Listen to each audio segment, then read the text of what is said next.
ой Манас шаары борбор болот экен, Манас шаары борбор болуп кетиши мүмкүн экен, тияк. Анын келечек көрсөтөт. Биз ошого тартыктуу болсок эмне үчүн болбойт? Болот, Кудай кааласа. Бүгүн 11 октябрда министрлер кабинетинин төрагасынын орун басары УКМК төрагасы Камчыбек Ташиев Манас шаарындагы мектептерге 100 дана интерактивдүү доска тапшырды. Иш-чарага жергиликтүү бийлик өкүлдөрү, мектеп директорлору жана мугалимдер катышты. Биздин ушул Манас шаарыбызда шаар болгондон кийин биз мындай мектепти катуураак колдоюн деген оюм бар да, менин мектептерде. Так. Ошондуктан бүгүн сиздерге ушу Жалал Абад шаарына могундай мына өзүңүздөр көрүп тургандай бирөөнү чыгарып койду батайып. Ушундай интерактивный доскалардан 100 штук алып келдик. Ошонун бардыгын 100 штук бардык мектептерге бөлөбүз. 28 мектебибиз бар экен. Ошого бирөөнө 2ден тиет, бирөөнө 3дөн тиет, бирөөнө 5ден тийиш мүмкүн. Так, бөлүп алып ошону иштетесиздер. Анан мындан кийин азыр дагы опрос кылдырам. Эмне керек биздин мектептерибизге? Опрос кылдырып туруп, алар дагы алып келдиртип берем. Макулбу? Ошентип сиздер колдоо. Ошентип колдоо болуп туруп, биздин кайсыл бир убактарда мүмкүн ушулардын пайдасы тийип туруп, балдарыбыз жакшы окуп туруп, 1 жыл, 2 жыл, 5 жыл, 10 жылдан кийин сонун балдарыбыз чыгып калат. Шаарыбызга жалпы 100 интерактивдик панель келди. Бул жана сенсорный панель деп коет. Ошо чоңойтуп, кичирейтип, жанагындай функциялары бар, сенсорный функциялары бар, аябай мындай акыркы технологиялардан бул. Ошондуктан бул белек бизге Ташиев Камчыбек Кыдыршаевичтен келатат. Ага терең ыраазычылык билдиребиз. Камчыбек Ташиев интерактивдүү досканын окуучуларга чоң пайдасы тиерин айтып, билим берүү тармагына өзгөчө көңүл бурулуп жатканын белгиледи. Буга улай эле бир катар аткарылып жаткан иштерге да токтолду. Бул жерде мына азыр чоң дворец спортубуз салынат. Бул жерде филармониябыз салынат, музейибиз салынат. Республикада эң чоң, эң көп мондай медициналык жабдуулары менен современный кардиологический центр салынат. Республикабыздын бардык баягы жүрөк оору, кан тамыр оорулары менен, давление менен ооруган оорулар көп билесиздер. Ошолор келип лечение ала турган, жана ошолорду татыктуу дарылай турган чоң кардиологический центр салып атабыз. Специально мамлекеттик деңгээлинде. Так, биз эле эмес, Фергана өрөөнүндөгү башка коңшу мамлекеттерибизден келип дарыланса да турган болот. Мына Акылман чоң мектебин салдырып атабыз. Андан сырткары мен кечээ эле мына шаардын мэрине айттым, мектептер жетпей атса керек шаарда. Себеби мына силердин тизмеңерди карап аттым. Мен өзүм деле мурда билчү элем, бирок бери тизмеңерди карап атса, мына баягы проектная мощность деп коет мектептин. 1000 адам окуй турган жерге 3000 адам окуп атат. 500 адам окуй турган жерге 1000 адам окуп атат. 1,5 адам окуй турган жерге 2000 адам окуп атат. Туурабы? Ушинтип балдарыбызды жакшы шарт түзө албай атабыз. Демек, ошого шарт түзүшүбүз керек. Азыр мүмкүнчүлүгүбүз бар биздин. Кудайга шүгүр. Мурдагыдай эмеспиз. Мурдагыда бир шаарга бир мектеп куруп алсак, тимир төбөбүз көккө чыккыдай болуп сүйүнчүлүк. Андай эмес азыр. Мектеп шаардын мэрine айтып атам, эмне кемчилигиңер болсо айткыла, жасайлы, жардам берели. Бирок ошонун бардыгы эффективдүү, пайдалуу жана максаттуу болушу керек. Жөндөн эле чачылып төгүлүп кетпеш керек эч нерсе. Мына мен күнү-түнү тынбай ушунун артынан карап жүрөм. Күнү-түнү тынбай. Суббота, воскресенье деген жок. Так, азыр кичине буквально 45 минут убактым бар эле, 15-20 минут кичине демалып алам. А так убакыт жок. Шуну карашыбыз керек биз. Аны акчаны бөлүп берип коюш бир, аны караш керек. Мына азыр ушу силерден чыгып алды да, тиги Винсакозго барам. Винсакозда 1000 квартираны эртең октябрдын аягында президентибиз келет, элге тапшырып бергенге даярдап атабыз. Ошол жердеги бөлүнгөн, ошо 1000 квартира канча акча бөлүнгөн, кандай эффективдүү пайдаланган, ал экономикалык жагыны, социалдык жагын жана башка жагын бүт карап чыкканга убакыт керек. Ана ошолорду барып сен текшерип келчи деп койбостон, өз көзүм менен барып көрөйүн деп ушул чукат. Так? Мына ошондуктан Жалал Абад шаарына дагы эмдиги жылы жок дегенде бир 2-3 мектеп жок дегенде 2-3 мектеп салышыбыз керек. Жалал Абад шаарына. Bilbeyim, emi meni жақсы көрүшөбү, жаман көрүшөбү, кандай кылышат билбейм. Бирок мага келе беришет. Жалал Абад шаарына бир нерсе кылып берейинчи дешип элечи. Коркуш ал.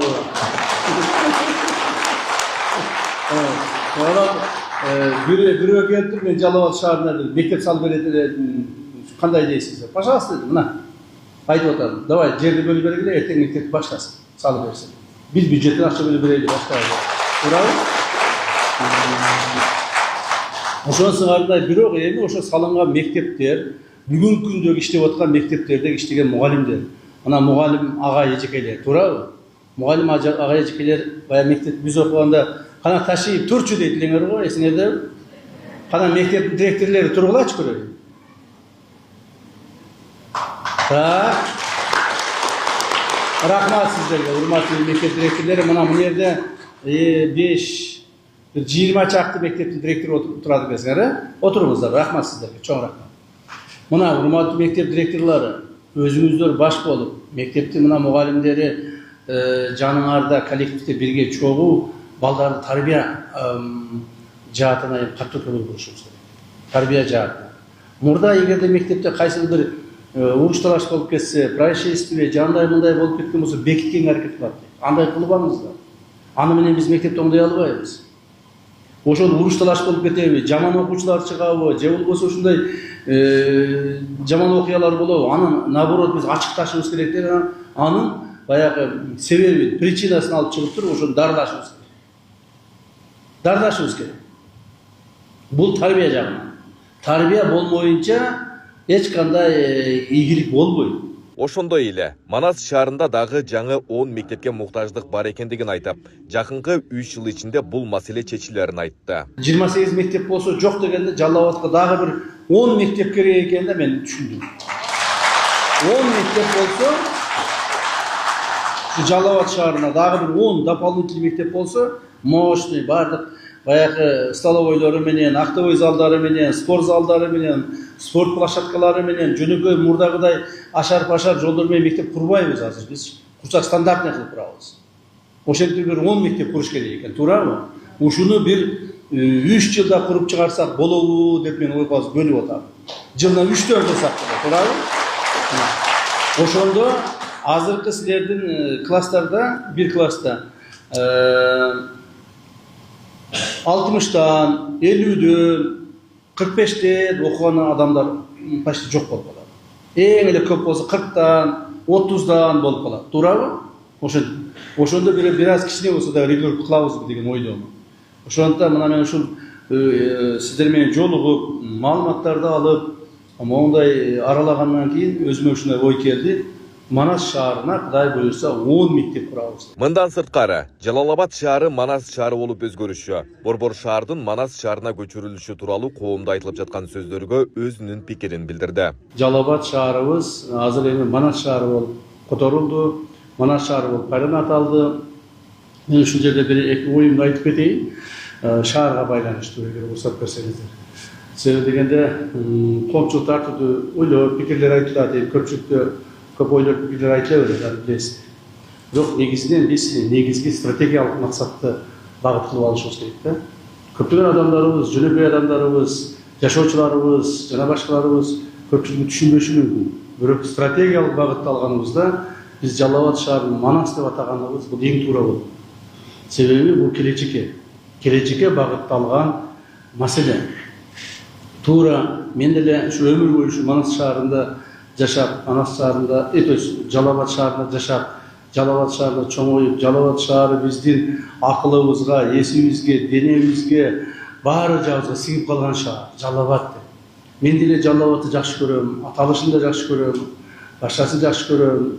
Бирок ошол эле мезгилде, урматтуу туугандар, биз келечекке да ойлоп коюшубуз керек. Келечекти ойлошубуз керек. Мына Манас шаары деп атадык, буюрса, Кудай буюрса, азыркы мына биз сиздер менен чогуу азыркы муундагы адамдар өзүбүзчө Манас, Жалал Абад шаары деп мындай кыжаат боло беребиз. Бирок биздин кийинки муундарыбыз, азыр мектепте окуп аткандар, андан кийинкилер, азыр мына жаңы төрөлүп аткандар эртең Манас шаарына тургун болуп, өздөрүнүн өтө бийик духта сезишип Өздерінің Манастың тұқымдары екендігін білішіп, өздерінің бұл тарихтағы ордуны білішіп, өсе тұрған чоңдай мұғын пайда болады. Мына ошоға біз бағыт алышымыз керек. Ошоға бағыт алышымыз керек. Әркім әртүрлі атай береді. То есть Жалал-Абад шаарының тарихында Жалал-Абад қайдан келіп шыққан, не болып шыққан, ешбір тарихшылар тақ атап бере алмады бізге. Bir de tarihçi tağata bir almadı. Birisi aytat tigil Ferganadan kelip kalgan bir kişinin atı ekan deydi. Birisi aytat bu bayağı musulman kitaplerinden alıngan bir sözdörдүн негизинде болгон deydi. Dagı birisi aytat keçe bir жомокчу bir саясатчыбыз бар. Ал айтып атат bir хан болгонбу, bir шах болгон экен, ошонун 5 баласы болгон экен. Birisi Begabad, birisi Jalal-Abad, birisi Kemprabad eкен деп алып жомогун айтып отурат. То есть ошентип отуруп, муну тактаган эч ким жок. Тарих тактай албай койду. А Манас деген бул. Манас биздин ар бир кыргыздын канына сиңген, ар бир кыргыздын оюндагы, максатындагы, жүрөгүндөгү сөз. Мен Манастын тургунумун, мен Манастын тукумумун, мен Манас шаарынын жашоочусумун деген бул кандай деген чоң сыймык, туурабы? Сезгендер, билгендер, акылы барлар, тетиктүү акылы барлар жакшы түшүнүп атсаңыздар керек. Ошондуктан Манас шаарынын аталышы боюнча мен ойлоймун, биз эң туура стратегиялык багыттагы, келечектүү багыттагы жакшы туура чечим кабыл алдык деп эсептейм. Биз ушул маселени, биздин койгон шаардыктарыбыздын койгон маселесин колдой берген биздин урматтуу президентибизге ыраазычылык билдирип коелу. Рахмат. Урматтуу туугандар, эми мына Манас шаарыны мындан ары өркүндөтүү план проекттери боюнча мен дагы айтып кетейин. Манас шаары болгондон кийин, демек биз ошого татыктуу шаар болуп, Манас Кыргызстаныбыздагы эң бир алдыңкы шаарлардын катарына барып кошулуш керек. Аны үчүн көптөгөн эмгек керек, көптөгөн убакыт керек, көптөгөн адамдардын акыл эси керек, тажрыйбасы керек дегендей. Жаштарыбыздын демилгеси керек. Ошону ар бирибиз чогулуп алып туруп, бир мүчтүн болуп аракет кылышыбыз керек. Так, аракет кылышыбыз керек. Чын-чынында Манас, Кудай буйрса, мен өзүмө ишенем, мен өзүмдай келечекке ишенип турам. Манас шаары чынында Кыргызстаныбыздын эң алдыңкы шаарлардын бири болот келечекте. Аны үчүн биз аракет кыла беришибиз керек, Жакында буйрса, мен ойлоймун, биз ошо Манас шаарын, азыр Манас шаары облустук деңгээлдеги шаар. Биз эми муну республикалык деңгээлдеги шаарга айландырабыз. 2026 жылдан. Манас шаары 2026 жылдан баштап республикалык деңгээлде 3-чү шаар болот. Официалдуу түрдө. Бул Бишкек, Ош, анан Жалал-Абад. То есть Манас болот. Так? Анан 3-чү. Көрдүңүзбү, мен дагы деле Жалал-Абад деп адашып кетип атам да, себеби Жалал-Абад деген атты мен деле сүйчүмүн. Мен деле сүйөмүн. Бирок Кудай кааласа келечекте биздин Манас шаарыбыз андан да жакшы болот. Анан сырткары саясатчылар буга чейин айтып атышпады көпчүлүгү. Мен мына биринчи жолу айтып атамын. Ой, Манас шаары борбор болот экен, Манас шаары борбор болуп кетиши мүмкүн экен, тияк деп. Аны келечек көрсөтөт. Биз ошого татыктуу болсок, эмне үчүн болбойт? Болот, Кудай кааласа. Татыктуу болушубуз керек. Аны үчүн шаарыбызды даярдашыбыз керек, элибизди даярдашыбыз керек, журтубузду даярдашыбыз, психологиябызды даярдашыбыз керек. Борбор болуш оңой эмес. Жөн эле борбор деп атап коюш болбойт. Ага даярданышыбыз керек. Аны үчүн биздин мына өзүңүздөр көрүп атасыңар, азыр эле ушул имараттан чыга калып эле карасаңар, кандай деген чоң бизде стройкалар жүрүп атат. Канчалык көптөгөн финансылык каражаттар Жалал-Абадга келип атат. Ошолордун баардыгы ушу Жалал-Абад шаарын өздөштүрүп, башка шаар кылып, сонун шаар кылып, мындай современный типтеги шаар кылып өстүрүүгө багыт болуп атат. Бул мына акыркы 3-4 жылдардаги чоң эмгектердин бири болуп атат. Бул башталышы гана. Мындан ары дагы көбөйөт. Ушул кыргыз эли, кыргыз мамлекетинин өтүшү үчүн жүзгөн күч баардыгын толкуган деңиз болсун. Allah'ın jaman sözden, jaman közden, ızıçıdan saklasın. Tabiatın kışlıklarını saklasın. Şu kuşkuatımı yazbay, şu denilgen yazbay, kırgızlar için daha Manas Patare Batı var. Айбек Исабеков, Замирбек Тойчубаев, Регион.